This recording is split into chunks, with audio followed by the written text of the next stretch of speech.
going to solve illustration number 11, page number 10.28, chapter number 10। पेटी case book का एक अलग टॉपिक है। पेटी केस बुक मैंने आपको लाइव सेशन में करवाना है। वो हमारा एग्ज़ाम का फॉर्मेट है, मतलब एग्ज़ाम में वही फॉर्मेट आएगा और वही आपको करना है। ये अलग एक फॉर्मेट दिया गया है पेटी केस बुक का, तो वो भी मैं आपको करवा रहा हूँ, लेकिन याद नहीं रखोगे तो चलेगा, क्योंकि आपको एग्ज़ाम में वही फॉर्मेट आएगा। ये जो पेटी केस बुक है वो केस बुक हम जो नॉर्मली कर रहे थे वैसी ही है, मतलब वही फॉर्मेट है, अलग नहीं है। पेटी केस बुक का मीनिंग आपको बता दूँ कि फॉर्म के जो कुछ एक्सपेंस है जो कि बहुत बड़े नहीं है, सन्ड्री एक्सपेंस हम उसको बोलते हैं, मिसलेनियस एक्सपेंस हम उसको बोल सकते हैं।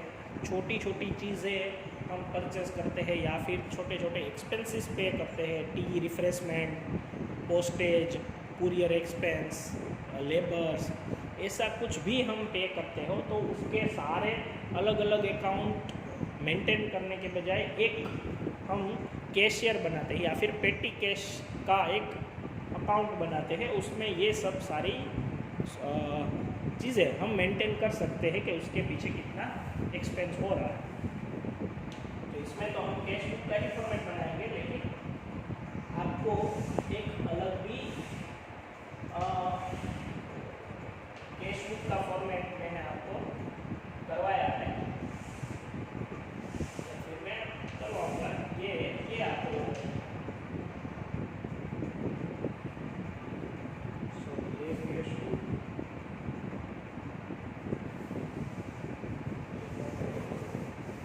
कैश बुक की तरह पूरा नहीं है।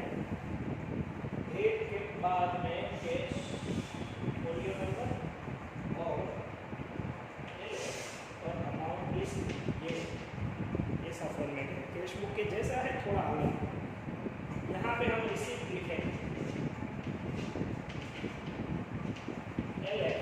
कैश फोलियो नंबर, जो कि हम बैंक की रखेंगे। फिर डेट, पेमेंट, या फिर हम इसको पर्टिकुलर भी बोल सकते हैं, वाउचर नंबर और अमाउंट। इसमें क्या फॉर्मेट है कि रिसिप्ट और पेमेंट की डेट सेम है, पर्टिकुलर भी सेम है। यहाँ पे रिसिप्ट की सिर्फ अमाउंट लिखनी है, डेट है दोनों की एक ही है, इतना अलग फॉर्मेट है ये। और पर्टिकुलर भी सेम है, यहाँ पे अमाउंट लिखो तो भी पर्टिकुलर यही लिखना है, यहाँ पे अमाउंट लिखो तो भी पर्टिकुलर यहाँ पे ही लिखना है। तो थोड़ा चेंज है कैश बुक से, लेकिन उसके जैसे ही है। रिसिप्ट इस साइड ही लिखनी है, पेमेंट इस साइड ही लिखना है। तो first transaction A Drew for petty cash book. तो पेटी कैश मतलब हमें इनकम हुई है। Drew for petty cash book मतलब हमने पेटी कैश में अमाउंट विड्रॉ की, तो रिसीप्ट हुई, date first to bank account, bank में से विड्रॉ किया ऐसा समझना है। Drew for petty cash. तो अगर यहाँ पे अमाउंट लिखो तो भी पर्टिकुलर यहाँ लिखना है, यहाँ पे टू लिखना है क्योंकि यहाँ अमाउंट, और यहाँ पे पर्टिकुलर लिखो तो भी यहाँ ही लिखना है। अब सारे एक्सपेंस ही होंगे। इनकम का ट्रांजेक्शन एक या ज़्यादा से ज़्यादा दो आएंगे, बाकी सारे पेमेंट ही आएंगे, क्योंकि ये पेटी कैश बुक है।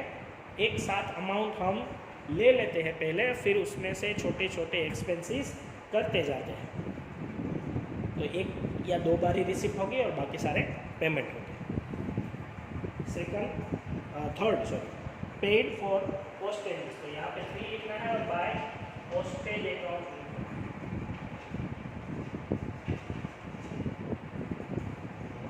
300 पोस्टेज। अब अमाउंट क्रेडिट साइड लिखनी है, सारे एक्सपेंस ही है, इसलिए पर्टिकुलर तो दोनों सेम ही है। फिर bye telephone account, telephone bill account,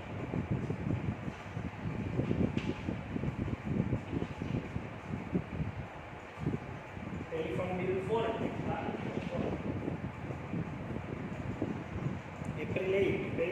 cartage, by cartage.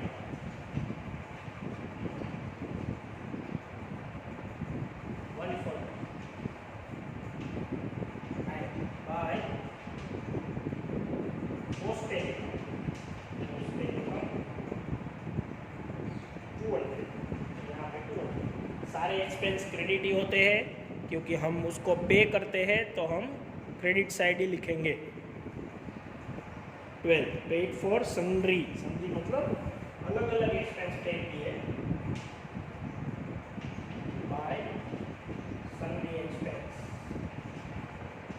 अलग अलग एक्सपेंस को कलेक्टिवली लिखने के लिए सन्ड्री वर्ड यूज करते हैं. और 27 बाय स्टेशनरी.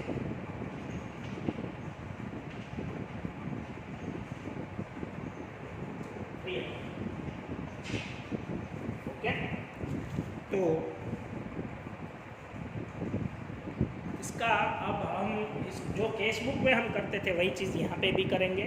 इसकी हम बैलेंस निकालेंगे तो रिसिप्ट साइड का ही टोटल ज़्यादा आएगा क्योंकि ये कैश बुक ही है. कैश की कॉलम है, इसमें बैंक कॉलम कभी नहीं आएगी क्योंकि छोटी छोटी पेमेंट करने के लिए हम कभी भी चेक नहीं देते, कैश से ही करते हैं. तो कैश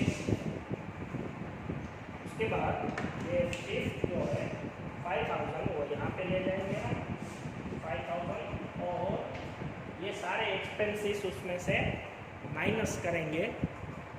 इनकम में से एक्सपेंस माइनस करेंगे हम. तो 700, 900, 1000, 1440 रुपीज़ माइनस करो इसमें से तो 3640 आता है. तो यहाँ पे लिखेंगे हम बाय बैलेंस.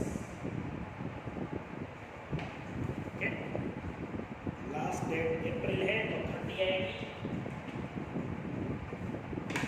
मतलब कैश बुक का कंसेप्ट ये है कि आपको पेटी कैश बुक का कि एक इनकम हो रही है उसमें से आप छोटे छोटे एक्सपेंसेस करते जा रहे हो. और ये जनरली कंपनी जो है वो फर्म जो है वो अपना ही एक कैशियर रखती है ऐसे अकाउंट्स मेंटेन करने के लिए. तो वो ये पेटी cash book one kind of cashier का अकाउंट है. कैशियर कहीं से या फिर कंपनी उसको पे करे तो हम यहाँ पे लिखते हैं वो इसके लिए वो इनकम हुई और बाकी सारे एक्सपेंसेस हुए. ओके, ये एक ही एग्जाम्पल दिया गया है. ऐसा फॉर्मेट एग्जाम में नहीं आएगा. आपको जो